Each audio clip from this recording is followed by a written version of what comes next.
All right, we're into this. Welcome. Welcome to episode 7. Yep, that sounds good to me. 7. No guests. Yeah, it's just you and I today. Yep, people are going to be bored. No, I don't think so. I think we've got a lot to cover here. I think you went to the Instagram. Yeah, we got some feedback from our Instagram story. This is another good point for you guys. If you have any ideas for us, this is what we want. We are pretty bored of talking to each other all day, every day. So if you can give us topics, that's what we're into at this point. So you put them in the comments down below. I'll take this one, Nick. Put that in the comments down below, and then like, subscribe. Oh, that helps the algorithm world, and BC would appreciate that. But where do we want to take this? We've got the quarterfinals next week. Wednesdays when they announce. Wednesday, what was it, like noon-ish here? Yeah. Central time? Yeah. Ish. We'll just be on our phones ready to go. Maybe they'll get leaked. I think it's like 2. Maybe they'll get leaked Tuesday. Oh, maybe last time they did host an event. We got a good track record. Yeah. But so all that said, our guys are in the final touches of that. Most of our guys are actually trying to punch through that. We're thinking more semi-finals prep, especially with those guys from Australia. It's our last hands-on with them until they return post-semi. So we have given those guys more of an elaborate training camp, per se, for quarterfinals. And they're well aware of that. It's just our best chance to get that. And what that consists of, Nick, too, is just like some more ruck exposure, swimming, just more variety of things that could play out, or just more a broader range of tests or skills. Because when they do come back after semi-finals, we're going to find ourselves training for the games, and that's a shorter prep for them. So the season, I wouldn't call quarterfinals a throwaway. No. But it is a spot for people like Jay and Tia and those people that want to do really well at the games, to where they don't need to go crazy. As long as they have one good run, we're not going to look at too many redos or anything like that. Yeah, for sure. I think the quarterfinals, you need to be engaged, and I think it's important for the athletes, just like the Open. But I don't think it's a true reflection of who the fittest is right now. Sure, they're going to be in the right leaderboard in terms of being in the threshold. Semifinals. Yeah. But I don't think that's going to be – we're not going to look at that too closely and go, cool, like such and such, they're going to hit the games running. So we've got semifinals will be North America East. We've got, I think, 4 or 5 there. Then West, we've got 4 or 5 or even more. But East is interesting this year because we have less spots. So we went from have they 40 announced it? Well, no. Sorry. Yeah. Like even for quarterfinals, because I go back to like meaningful workouts in quarterfinals, we've got 20 less spots. And I think this is good for you guys that are on our tracks. When we talk about quarterfinals and setting up cameras and getting all those things done, do you have best tips that you want to talk to people about that can help them negate those things that may hinder their performance in the weekend? Yeah, so Jarrett's touched on this a few times with our guys. The biggest thing that we suggest is just delegate or have a person, a spouse or a loved one or a friend that's going to commit to the weekend of the quarterfinals, and get them to read up on the rules, obviously the athlete too, well ahead of the time, so you can visualize, understand some of the points there. Follow our channels. We're going to do a big brief on each workout. Tim's going to come out. He's going to support us in terms of like creating content, anything associated with the event. Another area too is making sure you have space on your camera phone too. Like use the next few days, right, to delete cameras, delete some stuff, get a backup camera. And then obviously we had that issue with Sasha, right, last year, where it was a video even on a GoPro just didn't work. Yeah. Like things happen to where if you guys can have backup cameras, please do that. I think that's the biggest one for us.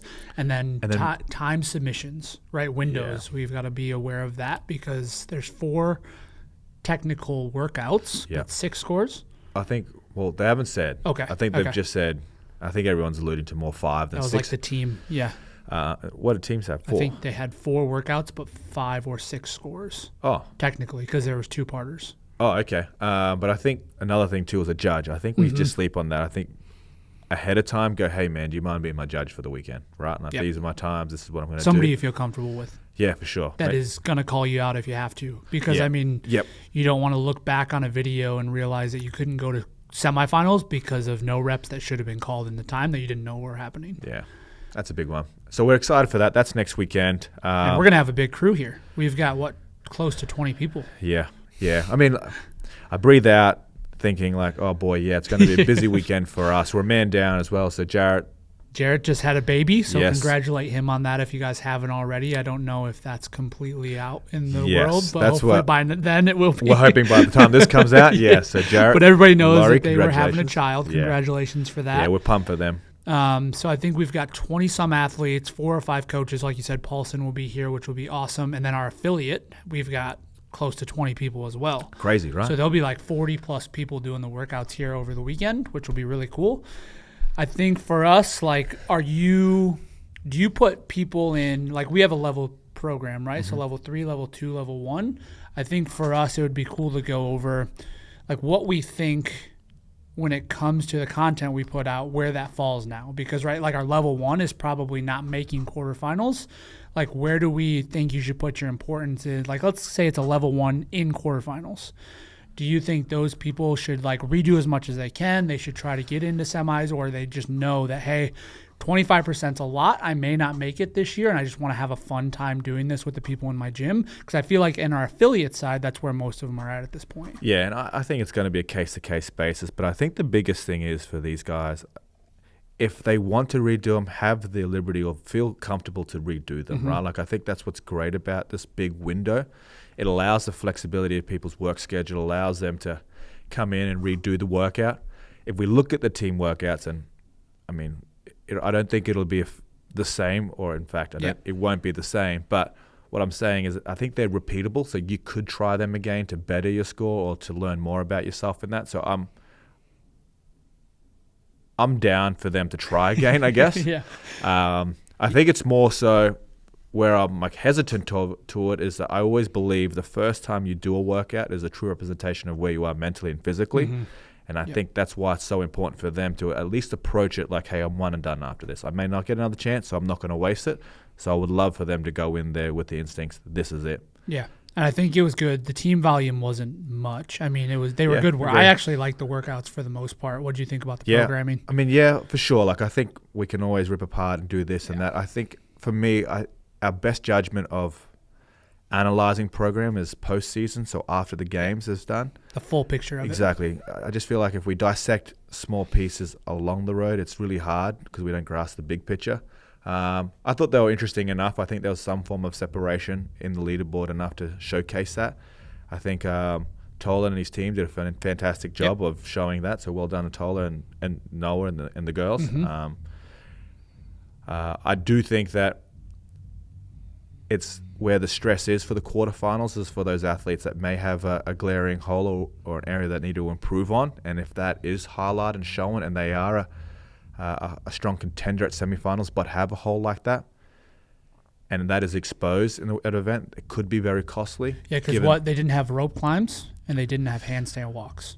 Oh, what's this for? For a quarter of a team. So, like, obviously it's not going to match up perfectly, but those are 2 pretty big holes. Like, you could have a team that goes to semifinals without doing either. And that's the flip side too, right? Like, because they don't do a thorough test, we could have teams that are introduced to a 100-foot handstand walk each, and we'll find that only 50% are getting through it. But that's a reality, and I think CrossFit have thought about that, and I'm sure they sit around hopefully a bigger table than what we're around and then go through a lot of these logistics, and I'm sure they have.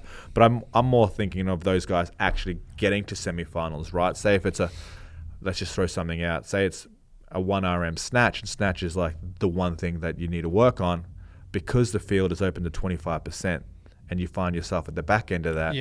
You could come top 100 in the next 4 results, and it still may not be enough for you to enter the region where you need to be. So I think you need to be on your game for those guys. So, yeah, and I think that was good. 2021 is when we saw that, 4 rep max front squat. Oh, yeah. That kind of shook everything up. And they haven't done that since, which has been good to see because that, like, Street was a good example, right? Because he was the one, he didn't make the games that year, and it was just because of the lift. He did great on the other workouts, where I think they're getting away from that, which is good.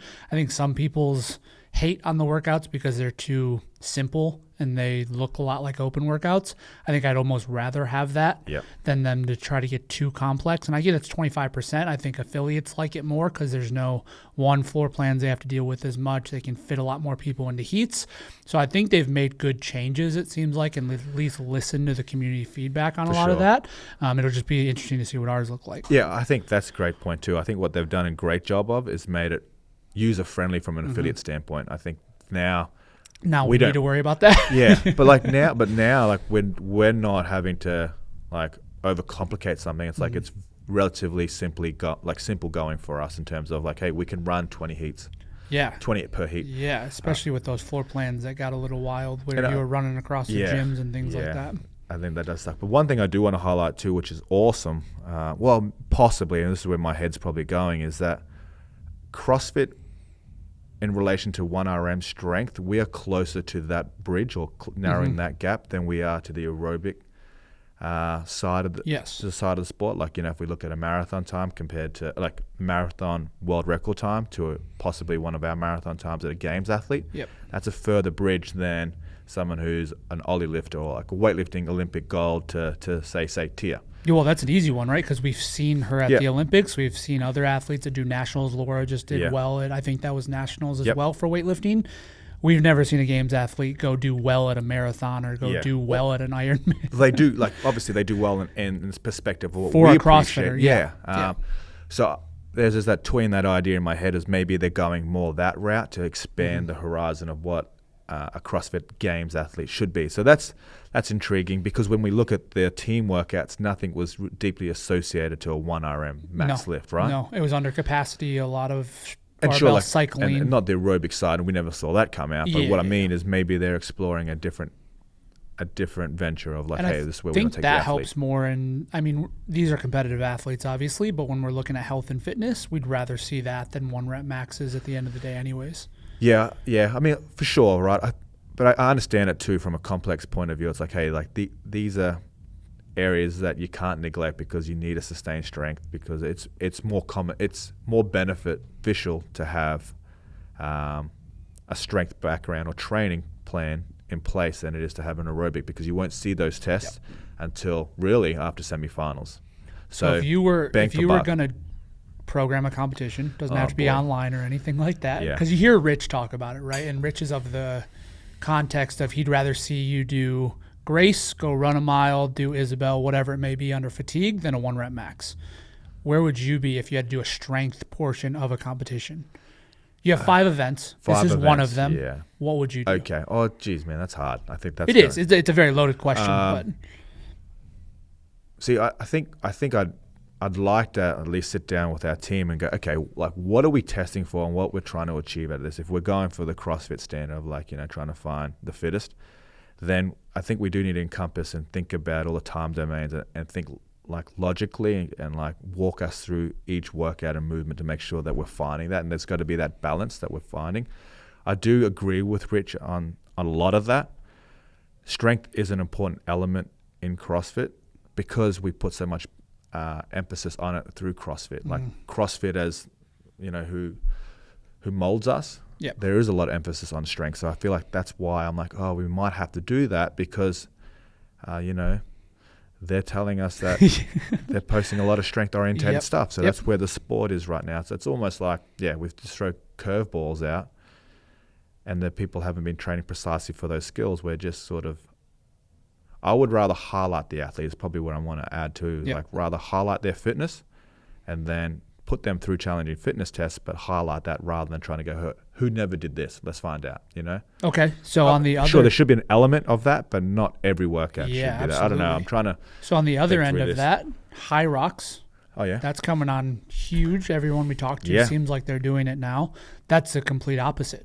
So you would think that would be closer to a marathon, because we're seeing people like Hunter McIntyre who can run insane amounts of distances for very fast times. He would be closer, like we saw at the games. He wasn't on the strength level, like you said, with weightlifting, but more towards a marathon runner.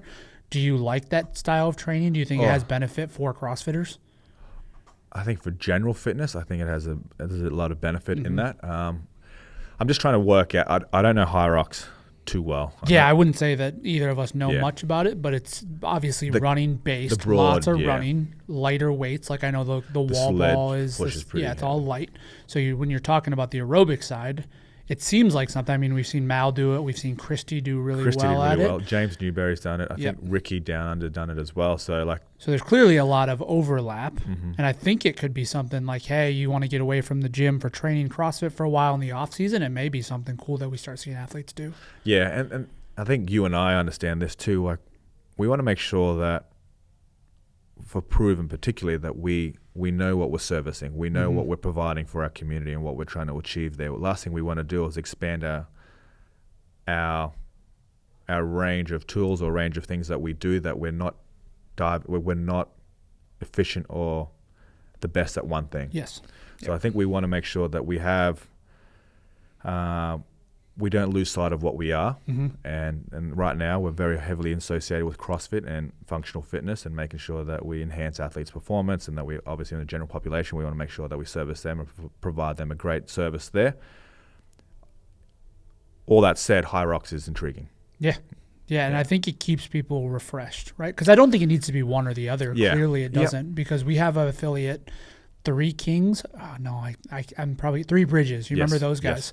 So they just posted the other day about how they are running High Rocks classes at their gym as just one of the hours. Yeah, that's cool. So it's like you want to jump in on Tuesdays on that and then CrossFit because they follow our affiliate programming on Wednesday. I think that's cool. I would jump in on that. Yeah, same. I know on Thursdays, like yesterday, the 40-minute email was great. Yeah, Brandon and I did that. And I'm glad you weren't here to witness that. Was it sweaty or messy?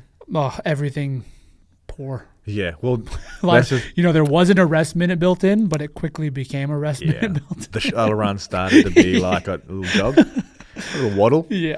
But we get that. But we get that. But I think the big thing is there, we're trying to expand our horizon of like, hey, aerobically talking about like where the sport could be going. Like we try consider all factors of that. So what do you think about now moving to another various type of fitness, rucking? Because now GORUCK is heavily involved in the games as a title sponsor. Do you think we will start seeing more events now with that type of implement, whether it be a sandbag or a vest or a ruck? Yeah, I think so. I think based off like our great conversations we've had with GORUCK and Jason and the team, there seems to be a huge influx of growth for their brand, but more importantly for the rucking community. I know in Nashville there's a huge rucking community, and they've talked about that, and we've seen them on the drive to the gym. We'll see crazy people, guys just rucking, which is cool. Again, I think what the big thing here is that we want to preface the highlight is like any form of fitness is fantastic for us, and broadly speaking, right? Like as people are trying to enhance or do better in their life, we're all about it. Like whatever makes them happy, like that's all we care about, to be honest. And so I say that with GORUCK, I think it's fantastic that they're entering our sport. Like obviously Noble have moved on, and then GORUCK have entered our domain, and they're happy to. And they've been, when we met them in the team here, and we've had a few interactions now along the way. They've been very supportive and open-minded to listening to what the CrossFitters want per se. So and the alignment is just the exact same. At the end of the day, I know it's two technically separate entities of fitness. But everything Jason said to us is exactly how people and affiliates react to fitness as well. Like and it's not ego-driven. No. And it's just because they want to be better humans. Yep. Because I don't think they deal with athletes. Yep. Like everyone that rucks is just usually somebody that works a 9 to 5. They come over to Jason's house, like he said. They throw on a ruck. They go for a 5-mile walk. That's crazy. They come back, and they're done. And they love it because it gets them out of the house. It gets them away from the office. And it's fitness you can do for the next 30 to 50 years of your life if you need to. Yeah, CrossFit. Can I brag just real quick? Oh, yeah. Yeah, we went for a ruck run this morning. We? Yeah, okay. That's what. So what it was is they ran 1.2K, and then they would then take the rucks off and then run 800. So I had to be at the 1.2K. Oh. But I didn't have a ruck on, Nick. I did have a stroller or a pram. Whatever we are in the world. Willow count as a ruck? So then I said, hey, give me 60 seconds. Not enough time, by the way. Give me 60 seconds to get to the 1.2K, and then I'll collect the rucks, and then I will then, in my mind, make it? Ruck the 800 to stop like that. Did you have multiple rucks? Yeah, we had. Yeah, I'm talking about you. I did. I had one on my front, one on my back, and then I slipped one under the so what you're saying is we should have had media there to coverage. What I want to say is I rocked this morning. So look at me. Okay. So you were saying it's probably more important. Anyways. Yeah, sorry. You fit right into the mold. So because you're not trying to be a competitive athlete, I don't think. What do you mean? Sorry. Well, you didn't do quarterfinals. You don't know me. You're out of the season. Actually, your true. season's over. Your off season starts. Yeah. There is a new cycle starting in 2 weeks for you that didn't make quarterfinals. Just a plug there as well on all of our tracks. I'll be on there. Yep. Shane will be on there. We're starting from round as zero. a coach. Yeah. Yeah. But anyways, like back to the rucking. It's good for people like us because like we're in the office so much. We're sitting down. We're all hunched over. Like even if we can just get out and go for a walk, it's a massive difference. You know what we got to do? We've got some steppers coming. You know those. What's another word for it? Like it's stair stepper. Yeah, stair stepper. Yeah. Stairmaster. Don't say that. Is that a brand? Yes. Okay, so we've got some steppers with an R. So STEPR. R. So we got a few of them coming. I think they're arriving today or tomorrow. But we might. Well, we talked about it that we're going to do. Hey, let's go for 10 minutes. I'm very excited about that. Same. And I know Brandon loves those things. Yeah, I can see him locked in, hoodie over. Hoodie on, headphones on. Don't talk to me. Yeah. That needs to be the morning workout. Mate, honestly, I think that is intriguing to me at the moment on my off season. Off season. What? I think we're all off season all year. They don't know. Sorry. Yeah. So and maybe we can add a ruck in there. Let's not go crazy. On adding layers in very fast. Like, isn't that like Chad, but like dialed back? Or we could just prep. we could wear the pack without weight in it, and then we could tell the athletes there's 40 in there. Yeah. Well, that might be the new the 45 might be the new 30 pound. The plates. Men. Yeah. Because we got some, and I could barely bring them into the building. Boy. They look like regular packages. Yeah. You're not doing much with that. Well, I'm not. But Murph's coming up next. Oh, yeah. So that brings us into Murph, where they even have great vests now, too, right? They do, yep. Yeah, they have really cool stuff. Can you do Murph in a ruck? Yeah. I think you can do Murph with whatever you want. It's just a weighted... Yeah, a weighted something. Okay. Some people will do the sandbag carries for their run. They put it on their backs. No, they don't. Yeah? Well, think about, like, the origin of Murph. Don't make me do that. Like for the military, yep. Those guys carry close to 100 pounds sometimes. So, like, that, what we use for a vest is nothing. 20 pounds? Jason was telling us that just the other day. Look, man, I'm trying to make myself feel good that I'm wearing a ruck, and here you are. We need to add belittling more. Me before I even use it. What did Jason say about their miles that they had to run? Do you remember that? Their time trials for their runs? I wrote it down. But it was like a 3-mile time, I think, and they were holding insane paces with like a 40-pound ruck on their back. 45. Yeah, it was. I forget, but it was. Are you going to do Murph? Can I do? Put you on the spot. I'll do. We could team it. Oh, can you do that? Will that lose credibility? That loses credibility. Oh yeah, Brandon said no. Can you is partition credibility? Well, yeah. We're not doing it straight through. Well, we won't be able to move our arms for 2 weeks. Oh, I don't know. Well, and it'll take 2 hours. So I did. So. Okay. Yep. I'm bragging. Here we go. Yep. Let's hear it. Yesterday, Dwight had me like he's my personal trainer. He had me do 10 sets. You know what we should call ourselves? The affiliate testes. Well, we tried to. Well, I think Dwight comes to me because, hey, man, you're mid-pack. But he doesn't say that. He says it nicely. He goes, you're a middle to bottom level 2 athlete. Let's see what level 2 athlete can do. Anyway, so coming back to me. 10 sets, 15 push-ups, but each set of push-ups need to be unbroken. I mean, don't sleep on that, man. Did you say the number? How many? 10 by 15. 15. Yeah. That's impressive. 150, man. How you feel today? Not good. Not good. That's why the hands are in front and they stay there. You're just letting it is it front of the shoulders too? Yeah, man, you just wear it, just kind of like day 2's worse. So how I feel on day 1. But anyway, my time is 9:20. 9:20. That'll be the challenge. Yeah, if you guys do this, comment. So and this is a part of the affiliate prep, and they were doing Murph build. So this is all associated with that. So if you're on the affiliate track, were you supposed to wear a vest? Oh, I don't know. We'll leave that part out for now. Yeah. But anyway, It's day 1. But anyway, that's impressive. Like, don't go out too hot. I try to do a 15, rest 20 seconds. Did you? 20 seconds? But that's pretty quick. Too quick. Did you try to do it on a timer? First 2 sets feel amazing. Like, don't you think? When is Murph? Last week in May? Yeah. So, semifinals time. It's always around. What? You're not competing, man. You're good. Shoot. But we are hosting a big Murph event. Yeah. Murph is going to be, this is our first one as an affiliate, which will be really cool. Mitch cool. is like. And it's special for me to be associated because this is the first time in America doing Murph. This could be a dumb question, but. No, Murph is done in Australia. Did you do it in Australia? Well. Like as a gym, when you guys owned your affiliate, did you guys do it? Yes, but we never did it on Memorial Day. Oh, it's just another workout, like a hero workout. Obviously not another workout, but you did it in honor of. Yeah. So when we ran our affiliate, honestly, it was like Memorial Day. Like, everyone's doing Murph, and then 2 weeks later when I program it, because you guys don't think of Memorial Day, because it's not in our calendar. But after the games, we went through, like, our affiliate wanted to get involved the years they had Murph. So we did this big prep for it, and we made it an outing or an event from it. And I think Mitch is running that idea, and he wants to do something like that here. So, yeah, if you guys, Mitch has this idea that we are going to do the largest Murph in the history of. I love that. I love how he wants to get it. Like, a year one. Yeah. So we're going to start this year. Yeah, we're going to build on that. We've got some cool partners that are coming. We'll announce those soon, which will be really fun. Food trucks. We've got food coming. Oh, no, is that? No, that's a community event this Hex weekend. Meat. Yes, that's local. Yeah. Local meat company. You guys will smell all of that barbecue as you're coming for your last mile. Yeah.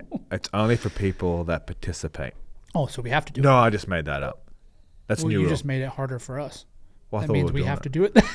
But I think what we want to say too on that, like, if you guys are thinking about doing Murph or need a place to do Murph, we would love to absolutely host you guys. We're gonna.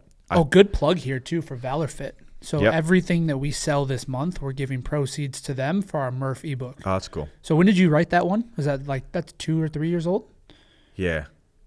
But we've revised. Yeah, so what's the premise for that? I mean, obviously to get better at Murph, but what were your thoughts putting that ebook together? Yeah, so I think a lot of it is just like reverse engineering, like working back from when Murph is and then like tailoring a program built for that. Just more so associated with the volume, so you're just not ruined like I am after doing 150 push-ups, building you into that tolerance, focusing a lot more of ruck or vest exposure quite early on rather than like 2 weeks before Murph, and then you're going, that seems like what we do every time. My traps are getting burnt out or my lower back. So just exposure to that quite early on, and more so allowing you to feel the flow or the possibly an idea of how you want to approach Murph as breaking prescribed. It up or even sure, but like more so like, hey, how would I go through this after I do a mile run and see where I'm at with fitness space? But it's built in, like there's isolated running sessions and then some strength, obviously the push-up phase and because I think that's still plenty of time for that. Like, it's a good plug. It's just an ebook on our site, guys. Like we said, proceeds will go to ValorFit, which they help veterans across the country, which is cool, get into gyms, which is awesome. I don't think anybody else is doing that.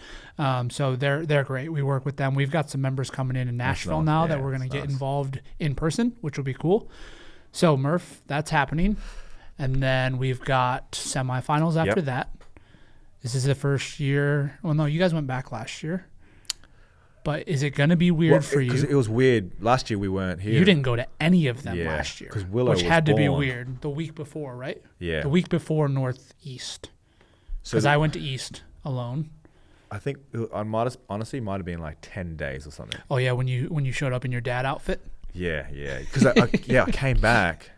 And then they had the week off. So, I think... You came in when they were doing the ruck muscle-up testing. Yes. Yeah. That was fun. That was fun. So, semifinals. We don't have anything till week 2, I believe. Week 1 is just Africa and South America. I mean, we do have athletes representing us, but there's no chance nothing in person. Nothing that we're going to until week 2. So, that'll be great. And then we've got a couple other things happening. I guess we could talk about, like, our new program, the one-on-one coaches. Yep. How's that going? Good. Awesome. Like, we've got a series of coaches now that obviously just purely work deeper with those guys. We've got a lot of interest, so you got to fill out a survey and then go through that to see who's suitable for you. And it ranges from athletes just trying to break into CrossFit and then obviously games athletes and then in the middle of that. So we've always been more of a template-based approach to fitness, right? Because we think in a group setting like this, the baseline and foundation should always be something that, as you're writing it, people can build off no matter what their fitness level is. But now this is our first time in the one-on-one realm as a company. What were your thoughts getting into that? What do you think can come as an advantage to that for athletes that one-on-one? That we may not know in person, that are halfway across the globe, but can work one-on-one with someone and they're trying to get to semifinals, or if they're even just trying to be a better mom or dad, like why can the one-on-one help people when it comes to that? Yeah, I think it's just more having the ability to keep you to send videos to, and you can get accountability, rapid response. We also do check-ins with the athlete to make sure that, hey, how's the volume? How's this going? How does this interrupting with school, or how's work going? You're away for a month. Like, how can we work and service that? But for me, it's just more so associating a program and opportunity for guys to have a program tailored for the way that they want it and suit their lifestyle, right? A generic programming or a main project that I work with, the compete track, is like we do offer options or flexibility in a lot of that, but sometimes that doesn't. You lose a lot of individuality there, right? It doesn't meet some people's criteria where they're at, and a lot of these guys are like quarterfinals and semifinals athletes that really want to take it to the next step, and then they just need more attention. Yeah, so it's Coach Dave Charbonneau, Tim Paulson, and then Joey Tortora. And we're opening it up too now. Yeah, so Batu, if you guys are Spanish speaking, no matter where you are in the world, Coach Batu is going to be doing that now. So you can reach out to us for that as well. He's one of the best coaches that we have when it comes to just like getting boots on the ground, going and talking to anybody. Like, he spent 6 months over in Latin America just going to every gym that he could, which is awesome. And I think that's kind of an untapped market for a lot of people in CrossFit, because it's not the slowest growing, but the latest to grow, because Brazil, you look at it now, is one of the fastest growing markets, but that's only been within the last couple of years. Yep. So it's going to be interesting. Like, he's a guy that we can really build around, which is awesome, and we've seen some awesome growth with him on the Latin American market. So if you guys are interested in that, please do reach out. And then I think Tim and Dave, obviously, they used to run a company together, and they have so much experience on that. We're excited to kind of implement them more with our athletes as well. Like, Tim and Dave both are going to be having some really good athletes that will hopefully make the games. Yeah. Shout out to Garrett, and then Marquand Jones, who is with Dave as well. He's been in the games a couple times, but he's having an awesome year. And then the Iron Hog. So he's with Joey. And what do you think about, we watched yesterday, the burpee challenge, man? Yeah, burpee challenge. Shout out to Barbell Spin for posting that. That was really cool. Like, just to give those guys an opportunity to do that. Did you think he would go that fast? Because that's a wild time. 3:19 if you guys didn't see it. When I was watching it, I thought he could sustain that pace because he looked composed. He didn't change at all. Yeah, his cadence looked the same. When we've seen him do burpees or workouts, we're like, okay, like we know 24.1. Yeah, you get a quick gauge of like, hey, can someone sustain this or not by their body language? And after the 25, he looked pretty dialed in and locked in. And I mean, and credit to him, he put his mouth. Yeah, and I mean, credit to Jake too. Like, he still crushed it. Sub 4 on that. I believe Jake had something going on with his knee too. So like, for him to show out and do that, and again, just provide some entertainment or content. And that's cool, right? We don't get a lot of that, because even like Colton talking crap to Train Think Tank and all that, like, it's fun to have those things that happen in other sports a lot of time that for whatever reason it doesn't seem like we get to do any of that in our sport. And speaking of Colton, he doesn't mean it with complete utter disrespect. Yeah. It comes from a fun, like play. Yeah, and Max and Train Think Tank made a whole episode about it, and I thought it was awesome. Like, those guys know Colton's a good guy. Okay. Like, it's never anything more than just, hey, I know I'm the best at this. Let's throw down. Yeah. And Jake was awesome about it too, which was cool. Do you find anything, like, you're a rugby background guy? Is there a lot of talk that goes on and kind of posturing when it comes to that stuff like that? Let's say, like, I did play rugby. I feel like I'm disconnected from it now. Okay. But when we did play, when I did play, yes, there's a lot of bickering back and forth, and a lot of words are exchanged, or a lot of like heat.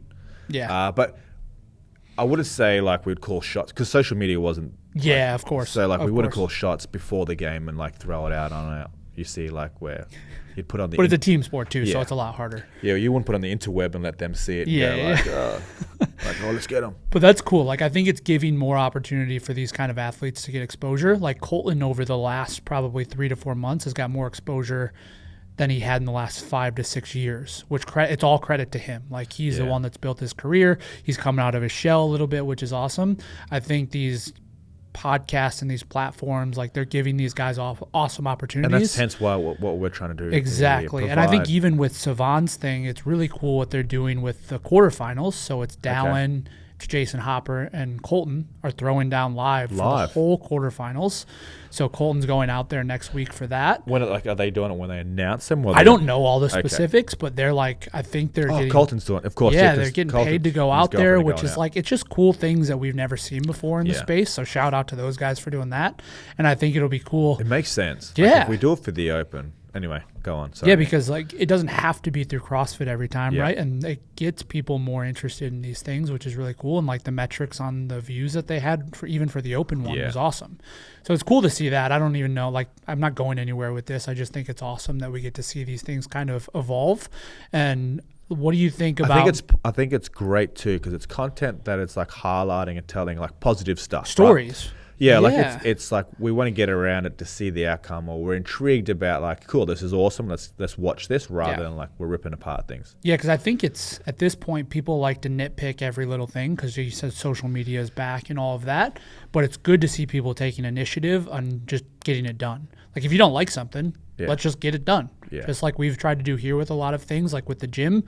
We didn't have a base to train out of. Let's get it done. Let's create some good opportunities for people. Let's have an affiliate of now we have 100 plus new people that we never knew before that we get to see every single day, which is awesome. So there's a lot of positive to it for sure. And like it feels good. Like we're in a space that's growing a little bit. So that's awesome. So we had some guest questions, right? Is this rapid fire? Nope. Okay. Unless you've got some rapid fire. So I think there was some good ones, like what's ahead. We've talked about a lot of the things that are coming up right away. Is there anything you want to touch on for Prvn in general when it comes to the tracks, anything like that? Like that we've got obviously the new cycles coming up. You want to touch on that at all? Do you want to speak? Is this a plug? I don't know, Nick. No, I'm just. We're talking. We're just podcasting. Okay, I'm like, I don't know if this is where I'm meant to. With no guests, we're just spitballing. Yeah, so we've got a new track coming out in a couple of weeks. We're just building out the final touches with that. It's a lot of it. Where we are in the cycle now is that after the quarterfinals is done, we're resetting our compete track. What I mean by that is that we're going back to the fundamentals, or we're starting from ground zero again and then building up and working through those stages. It's almost like an off-season build-up camp. Yeah, and something that we implemented, I think it was last year, is we offer then a semifinals track that is completely free to every semifinals athlete that qualifies. That's probably a good point too, right? So if you are, we're talking ahead of time now, if you make the semifinals and you'll follow our compete track or one of our tracks for sure, please reach out. We then have a private track. Yeah, we had over 50 last year, which was awesome. And we this is a great point. Please let us know because there was people that got missed last year, and it's like completely open to you for free. Yeah. So after quarterfinals wrapped up, we're excited about that. Because we'll do town halls. We'll offer you a place to train out of our camp here, and then we'll obviously provide coaching staff. We want to work closer with you. And provide you the best possible chance of doing your best at quarterfinals. Yeah, it seemed like that was definitely the best move, right? Because quarterfinals, as you said, it restarts, which I would say 90% of the people that follow our programs don't make a semifinal, probably even more. It's probably 95 plus. Yeah. They go back to starting at square one for the season. So if you think about it, they're going from then, what would it be, April to the Open. So April to February. So in this cycle, we're going to be working on foundation building, right? Some strength stuff, some skill building. And then I think the coolest thing Dwight's talked about, and you have as well, is like prehab and rehab things that can help them in accessory work to get them ready to start pushing intensity. And then that's typically where we see a lot of competitions too, is not until summer or later in spring. So they got a couple months there. So exactly, and that's why we do this foundation. We've seen our hugest success last year by implementing it at this time frame, allowing people to acclimate to our programming structure, have those chances to dip their toes into some of the Metcon styles that we have, speak to the coaches, have that platform and all those relationships there, and then as we gradually intensify or gradually build towards the competitive season again. Yeah, absolutely. Cool. Oh, is there any more questions? I don't think so. Should we shut it down? Yeah. If you guys do have more questions, like we said at the beginning, please let us know. Comment if you want to see anything else on this show, or guests if you guys have requests. We'll pull some people in. But I think from us, we appreciate you guys tuning in to, this is 42 minutes worth of time here. And if you did listen to all 42, please let us know in the comments. Yeah, what should they comment? Rogue. Yeah, Rogue. Comment Rogue. If you watched all 42 minutes, comment the word Rogue, and then And for all of you that just started at the beginning and then clicked to the I hope you did not. But if you did, you're going to be in a lucky draw. BC is going to follow this closely for a prize that we will announce on our next podcast in episode 8. Oh, it might even be some proven supplements. Oh, yeah. New protein is out. Yeah, There's a good deal right now, too. we? Let's plug another plug. We got buy 2 proteins, Yes. get a free T-shirt. T-shirt. And you wore that yesterday. You liked that T-shirt. I do like that shirt. It is a nice T-shirt. Thank you. I think that's it. Yep. We good? All right. We'll see you best. guys next time. Good luck in the quarterfinals.